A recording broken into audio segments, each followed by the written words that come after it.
Welcome बच्चों, स्वागत है। आप देखना शुरू कर चुके हैं एजुकेशन पास। इस वीडियो में हम बात करने वाले हैं फ्यूचर टेंस, प्रेजेंट टेंस और पास्ट टेंस को कवर किया है। ऐसे ही हम फ्यूचर टेंस को कवर करने वाले हैं। रूल और रेगुलेशन भी पढ़ने वाले हैं, स्ट्रक्चर भी पढ़ने वाले हैं और एक एक एग्जाम्पल को देख के उसको सॉल्व भी करेंगे। और उसके बाद जब अब नेक्स्ट नया वीडियो आएगा यानी प्रैक्टिस एक्सरसाइज आएगी, उसमें हम पहले शुरुआत करेंगे simple present tense. Simple present में हम कैसे नेगेटिव सेंटेंस बनाएंगे, कैसे इंट्रोगेटिव बनाएंगे, कैसे क्वेश्चन बनाएंगे और सेम एज इट इज कैसे अफर्मेटिव एंड पॉजिटिव सेंटेंसेस बनाएंगे। तो उसको हम देख के प्रैक्टिस करेंगे और प्रैक्टिस करके सबका एक एक, जैसे सिंपल प्रेजेंट है, सिंपल पास्ट है, सिंपल फ्यूचर है, वैसे ही कॉन्टिन्यूअस, परफेक्ट और परफेक्ट कॉन्टिन्यूअस के सब पे हम कम से कम 30 एग्जाम्पल सेट करेंगे, क्वेश्चन को सॉल्व करेंगे और रिलेशन देखेंगे कि कैसे हम लिखे जाते हैं और कैसे ये बोले जाते हैं।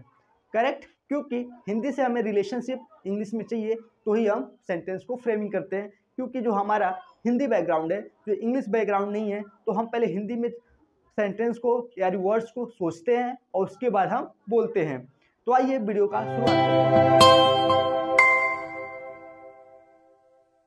तो बच्चों, सबसे पहले क्या है फ्यूचर टेंस?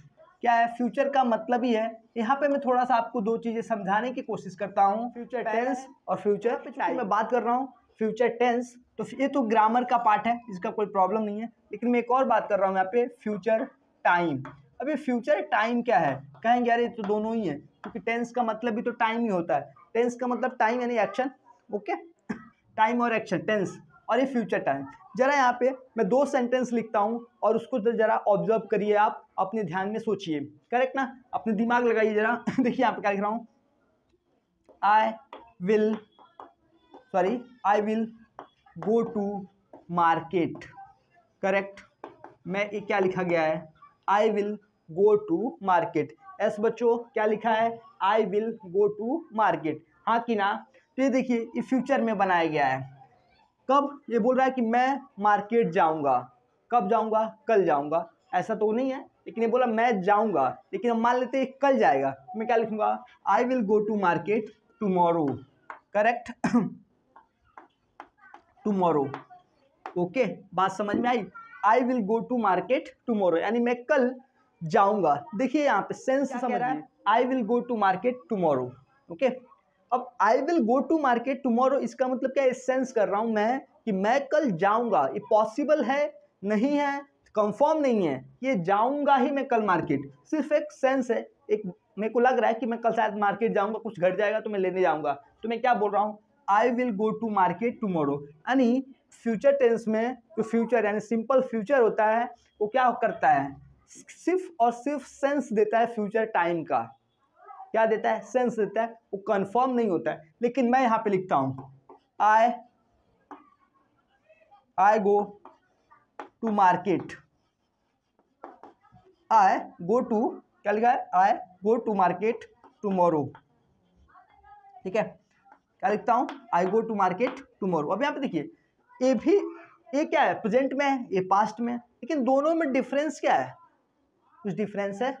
ये भी पास्ट, सॉरी ये भी फ्यूचर का सेंस है, ये भी फ्यूचर का सेंस है। ये भी कह रहा है आई गो टू मार्केट कब, टुमारो, कल जाऊंगा, और ये भी कह रहा है कि I will go to market tomorrow.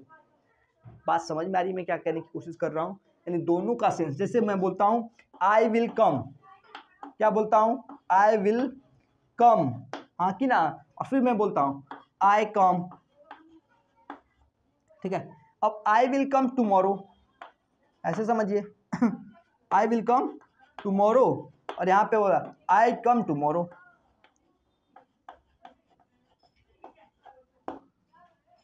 दोनों के सेंस में आपको डिफरेंस आ रहा है क्या, पता चल रहा है? मैं यहां बोल रहा हूं आई विल कम टुमारो, यहां बोल रहा हूं आई कम टुमारो। अब दोनों बात, दोनों सेंटेंस, दोनों टेंस फ्यूचर के। अब देखिए ये तो फ्यूचर का, ये टेंस तो फ्यूचर का है, कोई डाउट नहीं है, बट ये तो प्रेजेंट है ना। लेकिन दोनों का सेंस में कोई प्रॉब्लम है क्या? नहीं। अगर मैं कह दूं आई कम टुमारो, सेंस है कि ये कल आएगा। आप क्या समझोगे? परसों नहीं ना, आप क्या समझोगे? कल ही। आई कम टुमारो यानी कल मैं आऊंगा। सेम एज इट इज बच्चों, आई विल कम टुमारो बोल दूं तो क्या है, ये भी है सेंस कि कल मैं आऊंगा। ठीक।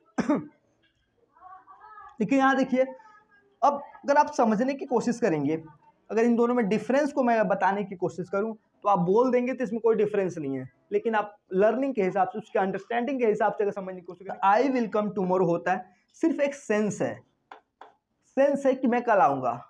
वो आएगा नहीं आएगा कोई कंफर्म बात नहीं है, वो एक पॉसिबिलिटी है, एक मे है। ओके, उसके बाद देखिए आई कम टुमारो। अब आई कम टुमारो इट मीन्स क्या है कि ये कंफर्म है कि कल बंदा आएगा।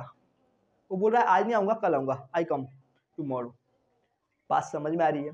मेरी बात समझी इन दोनों बातों में? तो सबसे पहले जो हम डिस्कस करने वाले फ्यूचर टाइम में, देखिए इसलिए कहा जाता है कि फ्यूचर टाइम बताने के लिए फ्यूचर टेंस की जरूरत नहीं है बच्चों। मेरी बात समझ में आ रही है? एकदम समझ में आ रही है, करेक्ट। क्या कहते हैं, को बताने के लिए फ्यूचर टेंस की जरूरत नहीं है। इसीलिए इंग्लिश ग्रामर में यानी ब्रिटेन वाले, अमेरिका वाले ग्रामर में नहीं होता है, सिर्फ और सिर्फ इंडिया और इंडियन कॉन्टिनेंट में ये ग्रामर है। क्योंकि हिंदी के अंदर क्या है आपका फ्यूचर यानी भविष्य काल है, और उसी के हिसाब से हमारा ग्रामर को जस्टिफाई यानी उसको क्रिएट किया गया है, बनाया गया है, और उसको कह सकते हैं आप कन्वर्ट किया गया है। बात समझ में आ रही है मेरी? सेम एज इट इज बच्चों। तो आगे बढ़ते हैं और समझने की कोशिश करते हैं। देखिए सेंस को समझिए, टॉपिक समझिए, अपने व्यवहार को समझिए, इंग्लिश को जरा सुनिए कैसे बोला जाता है। क्योंकि देखिए बिना बोले ना इंग्लिश को बोलना आना कंपलसरी, मतलब कंपलसरी एक नहीं आएगा आपको। क्योंकि ना बोलने की जो प्रैक्टिस है, जो नेटिव प्रैक्टिस है, जो कॉन्फिडेंस है, वो बहुत इंपॉर्टेंट है बच्चों। अगर उस चीज़ को मैं हैंडल नहीं कर पाता हूँ, उस चीज़ को मैं गेन नहीं कर पाऊंगा ना, अगर मान लो आपके सामने आपको हिंदी बहुत अच्छी आती है, आप करेक्ट ना, आप समझिए जरा मैं क्या कह रहा हूँ, आपको हिंदी बहुत अच्छी आती है, बट आपको कहीं कहा जाए कि 10 आदमी के सामने ना खड़े होकर बोलो, आपको डर लगता है ना। क्यों? आपको हिंदी आती है फिर भी आप नहीं बोल पाते हो। वो सिर्फ और सिर्फ क्या है, कॉन्फिडेंस का मामला है। तो उसको आप बढ़ाइए, उसको ठीक करिए, सामने बोलिए लोगों को, अपने विचार, अपनी जो मन की बात है ना वो सामने रखने की कोशिश करिए। वो ऐसा सीखिए कि हम कैसे दूसरों के सामने अपने विचार, अपने भावनाएं को रखते हैं, कैसे हम अपने इमोशन, अपने बात को सामने प्रेजेंट करते हैं। ये सबसे इंपॉर्टेंट पार्ट है आपके एजुकेशन के लाइफ में। बिकॉज हम एजुकेशन, हम 12वीं तक आ जाते हैं, ग्रेड 13वीं तक आ सकते हैं, हम एमए डिग्री क्या क्या क्या ले लेते हैं, और सामने आके खड़े होकर बोलने में आपको डर लगता है। क्यों? आपने इतना पढ़ा क्यों जब आप किसी के सामने बोल नहीं सकते हो? घर पे बैठने के लिए पढ़ा है? आप ही बताओ। नहीं ना, ऐसा तो है नहीं। तो आपको क्या करना है, अपने अंदर वो एक्साइटमेंट लाना है, और मतलब वो ताकत लानी है कि हमको कहीं भी बोलना है, मैं बोल सकता हूँ, ये कॉन्फिडेंस गेन करना है बच्चों। बात तो ये लैंग्वेज की है, सिंपल इंग्लिश लैंग्वेज आप पढ़िए, सीखिए, प्रैक्टिस करिए, डेफिनेटली ये चीज़ आपको आएगी। करेक्ट? आगे चलते हैं। पहले ही बताया कि फ्यूचर टाइम बताने के लिए फ्यूचर टेंस की कोई ज़रूरत नहीं है, लेकिन क्योंकि हमारे ग्रामर में है, हम उसी तरीके से सीखते हैं तो सीख ही लेते हैं। सबसे पहले आपको ग्रामर में इसके अंदर है सिंपल फ्यूचर, करेक्ट ना।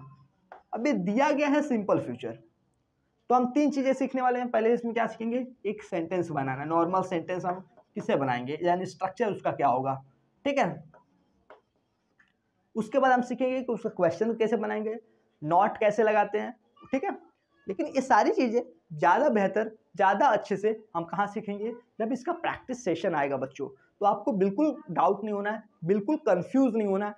छोटी से छोटी प्रॉब्लम, छोटी छोटी से रूल्स पे आपको मैं कवर करवाऊंगा। ओके, तो चलिए पहला है टेंस का स्ट्रक्चर देख लेते हैं। तो नॉर्मल जैसा प्रेजेंट टेंस का होता है, जैसे पास्ट टेंस का होता है, वैसे ही आपका क्या होता है, फ्यूचर का भी होता है। तो सबसे पहले यहाँ पे आपको सब्जेक्ट मिल जाएगा, उसके बाद आपके पास हेल्पिंग वर्ब। अब सिंपल फ्यूचर में एक ही हेल्पिंग आता है, वो आता है कौन सा, विल। और इसमें एक ही कैटेगरी है, जैसे आपको पास्ट में यानी पास्ट के सिंपल में 2 टाइप के मिला था, जिसमें एक एक्शन की बात होती है, एक में सब्जेक्ट की बात होती है, करेक्ट। सेम है, कुछ भी नहीं है, सिर्फ एक ही है, सब्जेक्ट, हेल्पिंग वर्ब और मेन वर्ब अगर है तो, नहीं तो ऑब्जेक्ट, ठीक है। यहाँ पे यानी सिंपल फ्यूचर के अंदर मेन वर्ब V1 यानी वर्ब का फर्स्ट फॉर्म लगता है, जिससे गो, करेक्ट ना, हेल्प, रीड, ये सब क्या होता है, जो फर्स्ट फॉर्म वर्ब का होता है, मेन वर्ब का, वो आपका लगता है, और उसके बाद होता है आपका ऑब्जेक्ट। तो सेम एज इट इज। जैसे अभी मैं बोलता हूँ मैं कल, जैसे एग्जाम्पल देख लेते हैं हम। अभी जैसे मैंने लिखा था मैं कल बाजार जाऊंगा, ठीक है, तो मैं स्कूल जाऊंगा। मैं क्या कह रहा हूँ, मैं स्कूल जाऊंगा, तो मैं स्कूल गया। देखिए मैं यहाँ पे कैसे जाता हूँ, मैं स्कूल जाऊंगा।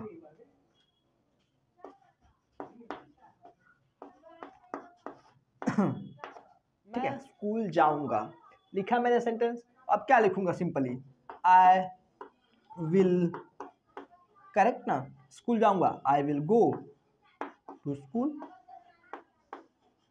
यही ना, I will go school, I will go to school.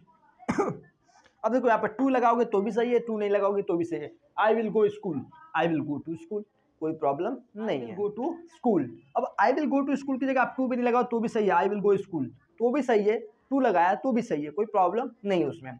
अगर मान लो इसी को नॉट लगाना है तो क्या लिखोगे, I will not go to school.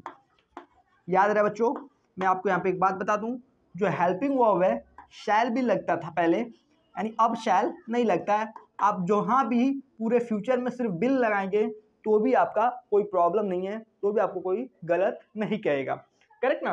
जैसे कि पहले वी और आई के साथ शैल लगाया जाता था, क्या लगाया जाता था, शैल, लेकिन क्या किया है, रिप्लेस कर दिया है। ओके, तो शैल बहुत कम जगह लगता है, यानी कह सकते हो जैसे ऊ का फॉर्मेशन अगर है, मैं जाऊं, मैं आऊं, तो ऊ का जहाँ फॉर्मेशन होता है ना, वहां पे हम शैल का यूज करते हैं। अदरवाइज विल का प्रयोग नहीं होता है, सॉरी शैल का प्रयोग नहीं होता है, ठीक है।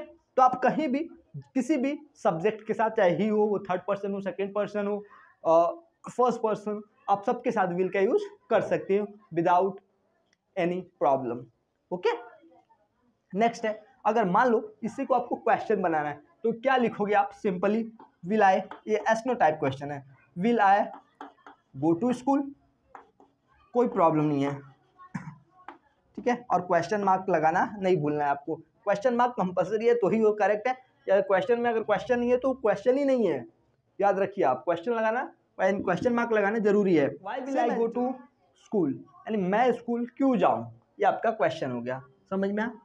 तो क्या करते हैं, एस्नो टाइप अगर बनाते हो उसके आगे अगर आपने वाई लगा दिया, आपका काम खत्म और वो आपका करेक्ट हो जाता है। लेकिन जब बड़े लेवल पे वो WH क्वेश्चन बनता है तब वहाँ पे थोड़ी सी चीज़ें और बदलती हैं, सब्जेक्ट के या फॉर्मेशन ऑफ सेंटेंस की वजह से। समझ में आ रही है आपको? आई होप ये वीडियो लेक्चर आपको समझ में आ रहा है। अगर समझ में आ रहा है तो प्लीज़ चैनल को सब्सक्राइब करिए, वीडियो अच्छा लग रहा है तो शेयर करिए और बेल आइकन को दबाना ना, क्योंकि जब भी वीडियो अपलोड होगा तो टाइम पे आपको क्या मिलेगा, आपका नोटिफिकेशन, करेक्ट। चलते हैं आगे।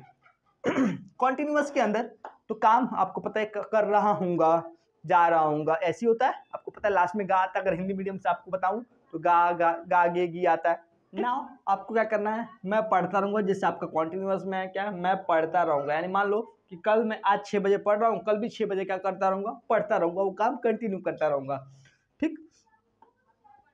तो मैं पढ़ता रहूँगा तो क्या बोलेंगे, आई विल बी, क्या लेंगे, कॉन्टिन्यूअस के अंदर विल बी लगता है, ये आपको ध्यान रखना है, विल बी। तो आई विल बी क्या होगा, आई विल बी रीडिंग, क्या लिखेंगे, रीडिंग। क्योंकि ये कॉन्टिन्यूअस है तो क्या लिखते हैं हम, आईएनजी, यानी बेस फॉर्म में, मेन वर्ड के बेस फॉर्म में हम क्या करते हैं, आईएनजी लगाते हैं।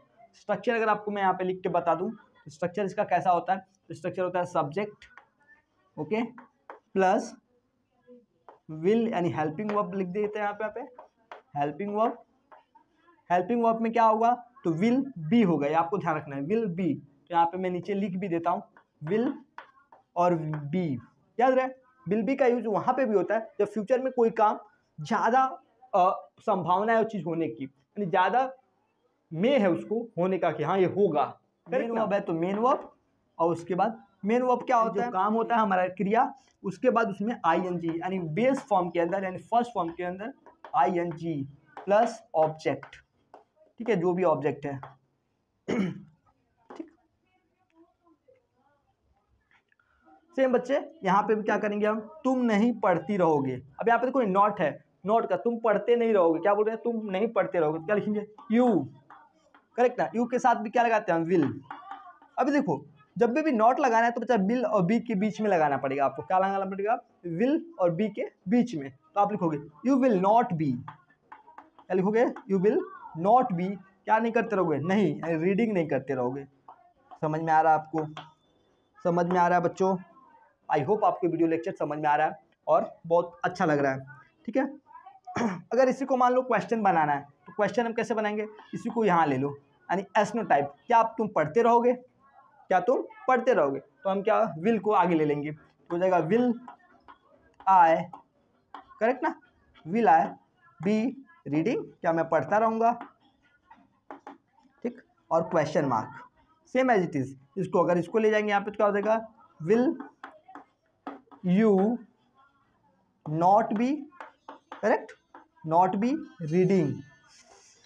क्या करेंगे हम, WH क्वेश्चन बनाएंगे। WH क्वेश्चन में क्या करेंगे, सिर्फ हम एस्नो टाइप जो क्वेश्चन आपका होता है उस क्वेश्चन के आगे हम WH का कोई भी लिखेंगे, जैसे व्हाट, व्हाई, वेयर, हाउ, तो जो भी है आपके पास वो आप अगर लगा देंगे तो ये क्या बन जाता है, सेम जैसे एस्नो टाइप का स्ट्रक्चर होता है same as it is WH का होता है, लेकिन सिर्फ यहाँ पे बदलता क्या है, WH लग जाता है, करेक्ट।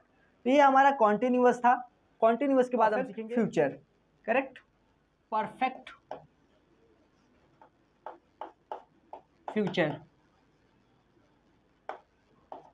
परफेक्ट फ्यूचर में क्या होता है, कोई भी काम ऐसा है जो फ्यूचर में कंफर्म है कि होगा, ये कंपलसरी है।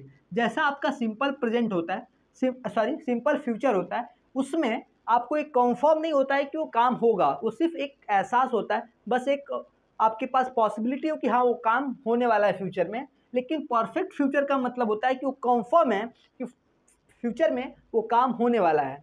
सेम एज इट इज़ हम इसको यूज़ करते हैं विल हैव, कैसे, इसका जो सब्जेक्ट के बाद हम जो आपका हेल्पिंग वर्ब लगता है वो लगता है विल हैव, और इसका जो स्ट्रक्चर होता है वो होता है subject plus helping verb plus इसमें भी आपको वर्ब का थर्ड फॉर्म यानी मेन वर्ब का थर्ड फॉर्म हम यूज़ करते हैं, और उसके बाद प्लस ऑब्जेक्ट। तो ये इसका स्ट्रक्चर है। आपको मैंने ऑलरेडी बताया है कि कोई भी सब्जेक्ट हो फ्यूचर में आपको सिर्फ विल लगाना है और कुछ भी नहीं लगाने की जरूरत है। लेते हैं, क्या एग्जांपल है, मैं अगले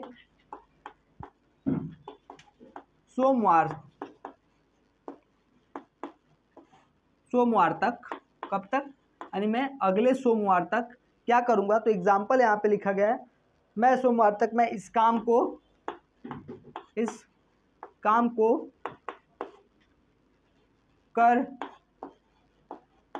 चुका हूँगा, करेक्ट, कर चुका रहूँगा, यानी क्या है, मैं अगले सोमवार तक इस काम को कर चुका रहूँगा। इसका मतलब क्या है कि मैं अगले सोमवार यानी नेक्स्ट सोमवार को एक काम मेरा होगा वो कंफर्म कंप्लीट रहेगा, करेक्ट, कि कंफर्म है कि वो क्या रहेगा, कंप्लीट रहेगा।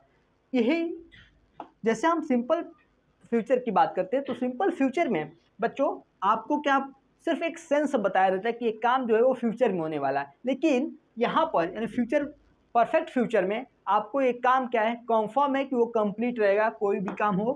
तो देखिए इसका फॉर्मेशन कैसा है, आई, करेक्ट, आई, उसके बाद क्या है, देखिए अगर आप परफेक्ट फ्यूचर या फ्यूचर में क्या कर सकते हैं, आई के साथ शैल हैव लगाते हैं, लेकिन हम शैल हैव नहीं लगाएंगे, क्या लगाएंगे, will have, I will have, correct. यहाँ पे शैल हैव भी लगाएंगे तो भी रॉन्ग नहीं है, लेकिन हम क्या लगाएंगे, अब चलता है आई के साथ अब विल लगा, कोई प्रॉब्लम नहीं है।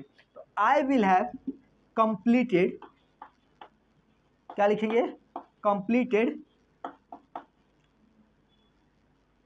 आई हैव कंप्लीटेड, करेक्ट ना, क्या लिखा है मैंने, अगले सोमवार तक इस काम को, तो क्या लिखेंगे, I will have completed this work, correct, this work. अब यहाँ पे देखिए एक काम है अगले सोमवार तक, तो लिखेंगे आप बाय नेक्स्ट मंडे।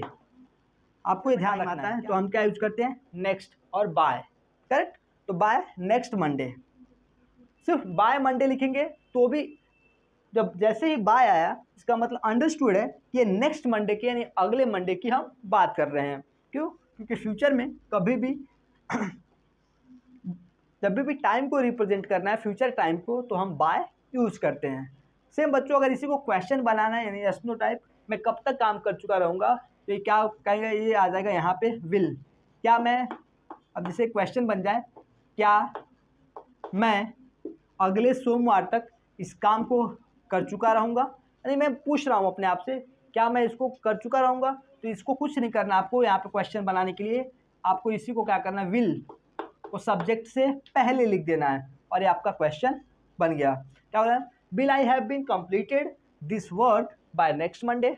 अगर इसको नॉट लगाना है आपको, तो नॉट कहाँ लगाएंगे आप, हमेशा हैव के बाद, यानी will I have not, correct, यहाँ पे आप लगा सकते हैं। सेम एज इट इज, अगर मान लो कि इसी को नेगेटिव बनाना था, क्या बनाना था, negative,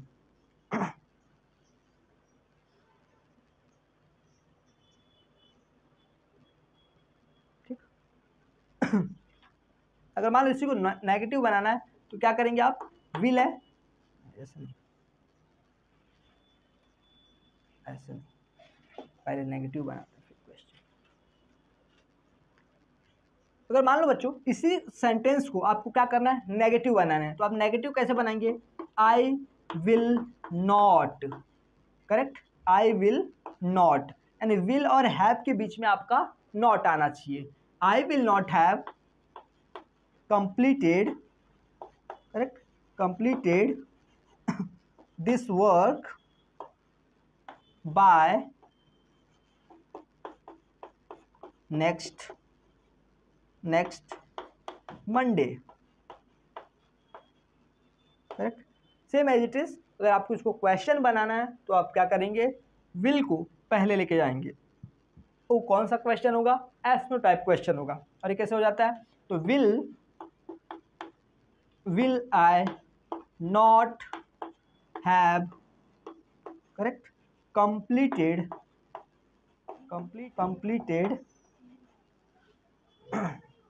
this work by next Monday, correct. आप यहाँ पे completed की जगह आप यहाँ पे finished वर्ड का भी यूज कर सकते हैं। तो क्या हो जाएगा आपका, I will have finished this work by next Monday, okay. आपको ये हो गया। सेम एज इट इज, ये एस नो टाइप क्वेश्चन है।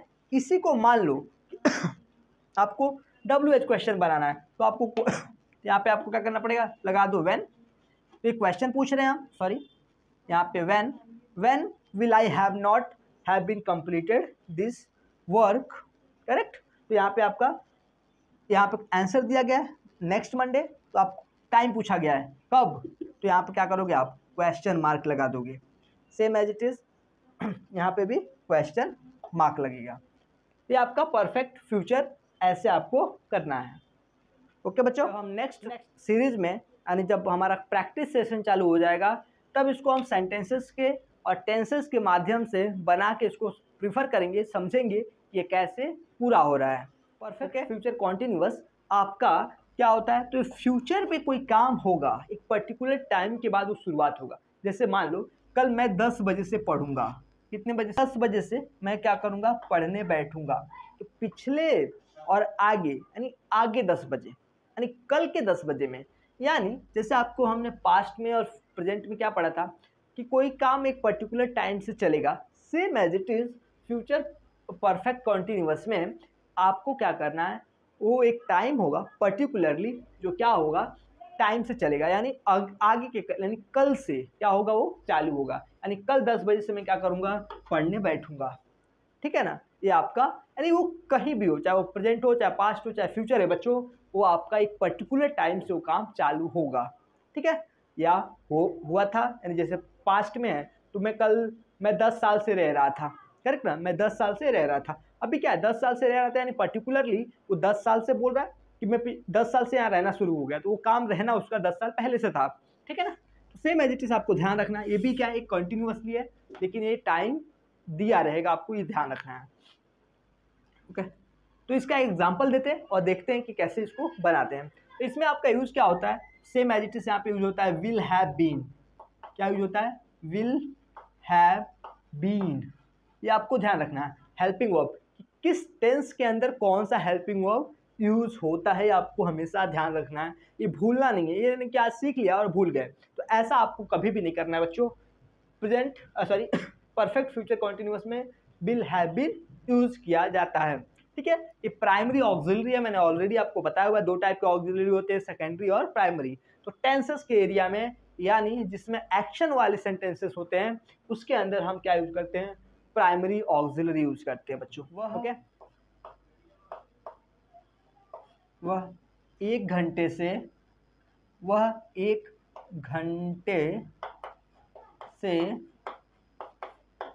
पढ़ता रहेगा। ठीक है, वह 1 घंटे से क्या करता रहेगा, पढ़ता रहेगा। बात समझ में आ रही है बच्चों, वह 1 घंटे से क्या करता रहेगा, पढ़ते रहेगा। अब इसको समझने की कोशिश करो, अभी क्या कर रहा है, जैसे मान लो कि मैं हूँ और मेरा भाई है, तो मैं अगर मेरे भाई से कोई पूछता है कि वह अभी क्या करता रहेगा, तो अभी की बात नहीं बोल रहा है, वो कल क्या करेगा। जैसे मुझे मान लो अभी कल जाना है किसी के घर, ठीक है तो मैं क्या बोलूँगा, आज ही पूछ रहा हूँ ना कि वो कल क्या करता रहेगा, तो हम लोग बोल सकते हैं वह 1 घंटे से पढ़ता रहेगा, यानी उसका पढ़ने का टाइम हुआ रहेगा, हमें पता है कि वो इस समय पढ़ता है, 10 से 12 पढ़ता है, तो ये मान लो 11 बजे हम जा रहे हैं, तो क्या मैं क्या कहूँगा, वह 1 घंटे से पढ़ता रहेगा। नहीं, 1 घंटा पहले वो क्या कर रहा होगा, पढ़ने बैठ जाएगा हमारे जाने से पहले, कल, लेकिन आज नहीं, कल। ठीक है तो आपको बच्चों इसमें कुछ नहीं, एक पर्टिकुलर टाइम से फ्यूचर में वो काम शुरुआत होगा, यानी शुरुआत हो गया होगा उस पर्टिकुलर एक्शन होने से पहले। ठीक है, तो वह 1 घंटे से पढ़ता रहेगा, यानी कल वो क्या होगा, जब भी हम उसके घर पे पहुंचेंगे ना, उसके पहले से वो क्या होगा, वो 1 घंटे से पढ़ता रहेगा। तो हम इसको बनाएंगे क्या, ही, वह मतलब ही, करेक्ट ना, तो ही। अब यहाँ पे वह का मतलब दैट मत लगा देना, क्योंकि ये एक प्रोनाउन है। ओके, यहाँ पे क्या आएगा, दैट, यानी ही, सॉरी वह यानी ही 1 घंटे से क्या करना है, 1 घंटे से, तो हम पहले लिखेंगे ही विल हैव बीन क्या करना, ठीक है, पढ़ता रहेगा, यानी कॉन्टिन्यूअसली। यानी इसका स्ट्रक्चर अगर मैंने आपको यहाँ पे लिख के दिखा दूँ तो क्या होता है स्ट्रक्चर इसका, पहले आता है सब्जेक्ट, फिर हेल्पिंग वर्ब, करेक्ट ना। हेल्पिंग वर्ब में क्या, विल हैव बीन, किसी के साथ कोई भी सब्जेक्ट हो, कोई फर्क नहीं पड़ता, ही हो, वी हो, सी हो, दे हो, दो हो, कोई भी फर्क नहीं पड़ता है कौन सा सब्जेक्ट है, आप सभी के साथ विल हैव बीन लगा सकते हो बिना डाउट। ओके, तो यहाँ पे क्या होगा, subject, helping verb, main verb का फर्स्ट फॉर्म और उसके साथ आईएनजी, करेक्ट ना, यानी बेस फॉर्म के साथ हम आईएनजी जोड़ते हैं। ठीक है ऐसे तो कहा जाता है कि मेन वर्ब के 3 फॉर्म होते हैं, तो 5 फॉर्म होते हैं, आपको ध्यान रखना है। तो 5 फॉर्म में मैं आपको कभी डिस्कस करूंगा 5 फॉर्म कैसे होते हैं, और आप इसको पीडीएफ भी मिल सकता है आपको ऑनलाइन, अगर आप देखोगे 5 फॉर्म का। तो इस जिसमें हम फर्स्ट फॉर्म तो आपको पता ही ऑलरेडी, सेकेंड फॉर्म पता ही है, थर्ड फॉर्म पता है, उसके बाद ईएस और एस वाला फॉर्म होता है और आईएनजी फॉर्म होता है। तो टोटल 5 टाइप के फॉर्म होते हैं मेन वर्ब के, जो हमारे अलग अलग टाइप्स के सेंटेंसेस में यूज होते हैं। ओके यहाँ क्या आएगा, उसके बाद क्या आएगा बच्चा, डायरेक्ट ऑब्जेक्ट। ओके, ये आपको ध्यान रखना है।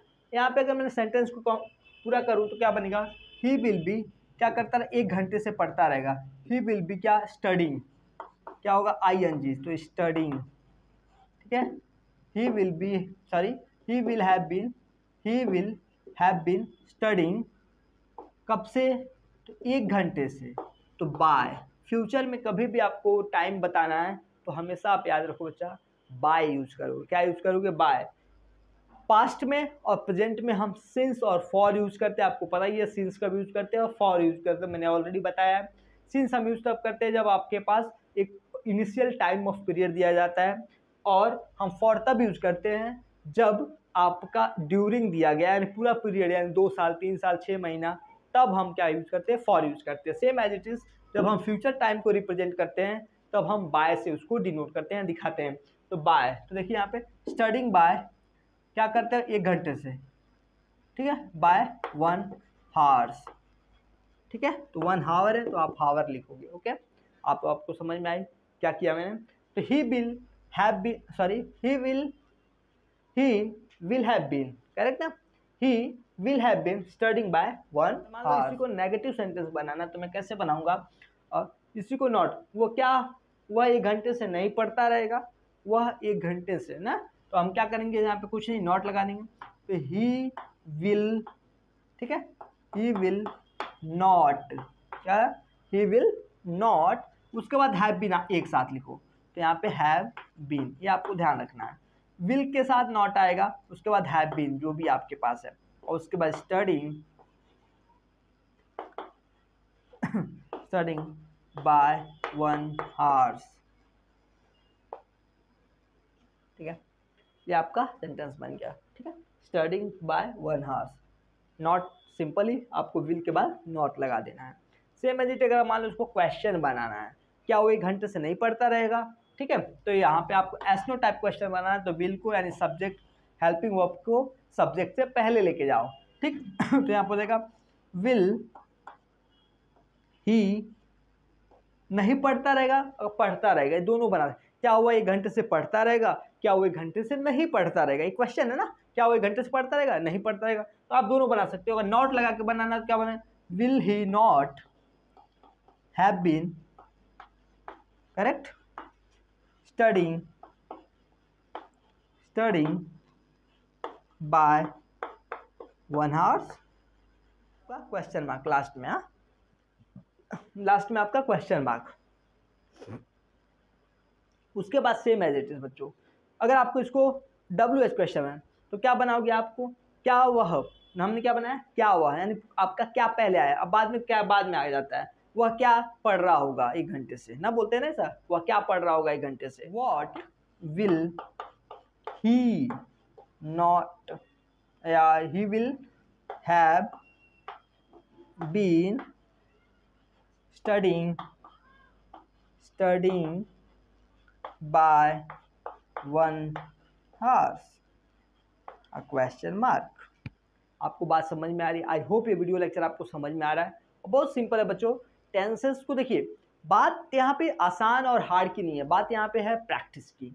अगर आप प्रैक्टिस करते हैं बेहतर हो जाएंगे आप, अगर प्रैक्टिस नहीं करते हैं तो आप ऐसे ही सीखते रहेंगे, भूलते रहेंगे, सीखते रहेंगे, भूलते रहेंगे। देखिए, इंग्लिश को पहले तो आपको ग्रामर सीखना है। अब ग्रामर इन सेंस की 2 चीज़ नहीं कि बस टेंस सीख लिया ग्रामर हो गया, नहीं, 15 से 20 दिन, मेरी बात मानिए, सिर्फ 15 से 20 दिन आप ना इंग्लिश को पढ़िए, इंग्लिश के वर्ड्स को यूज़ करिए जानबूझ के, सिंपल सी बात है, जानबूझ के यूज करने को कोशिश करिए कि आप कैसे बोल रहे हैं, क्या पढ़ रहे हैं। जैसे मान लीजिए आपने 2-4 वर्ड पढ़ा नया, उस नए वर्ड्स को ना आप यूज़ करिए अपने मन में, कहीं भी किसी के साथ ज़रूरत है आपने मन में ही बोलते रहिए, मन में इन सेंस कि कोई कुछ बोलना है आपको, कोई बात करनी है तो आप उस वर्ड्स का यूज़ करिए जानबूझ के। गलत चलता है, कोई प्रॉब्लम नहीं आएगी, लेकिन जब तक वर्ड्स नहीं यूज़ करेंगे, जब आपका दिमाग आपको फ्लो नहीं करेगा तो आपको कभी भी प्रॉब्लम नहीं आने वाली है। लेकिन अगर फ्लो नहीं करता है तो फिर याद रखिए किसी काम का नहीं। तो ग्रामर सीखना हाँ इम्पॉर्टेंट है, क्योंकि हम पता ही आपको हिंदी बैकग्राउंड से हैं तो कोई प्रॉब्लम नहीं है, ठीक है ना। लेकिन प्रैक्टिस अगर आप नहीं करते हैं तो फिर बड़ा प्रॉब्लम है, समझे।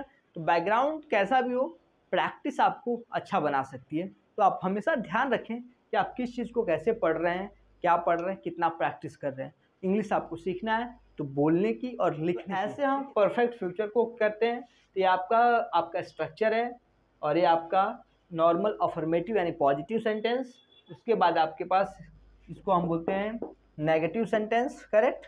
इसलिए हमारा है एक क्वेश्चन यानी एस्नो टाइप नेगेटिव क्वेश्चन, ठीक है। क्वेश्चन भी नेगेटिव होते हैं, जैसे तू कल खाना खाया, ये क्या है, कल तूने खाना खाया, तो क्या तूने खाना खाया, एक पॉजिटिव क्वेश्चन है एस्नो टाइप का। नेगेटिव भी होता है, तू नहीं गया था, ये क्या है, ये भी क्वेश्चन है लेकिन नेगेटिव क्वेश्चन है।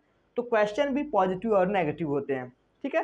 तो आपको ध्यान रखना है, यहाँ पे कुछ बातें हैं, जैसे विल के बाद नॉट लगाना है, उसके पहले नहीं लगाना है। विल हैव नॉट नहीं लगा सकते, आप विल नॉट हैव लगाएंगे, ठीक है। तो इस वीडियो लेक्चर में बस इतना ही, मिलते हैं अगले वीडियो में एक नया प्रैक्टिस के साथ, और अपनी सेहत पे ध्यान रखिए। जय हिंद, जय भारत।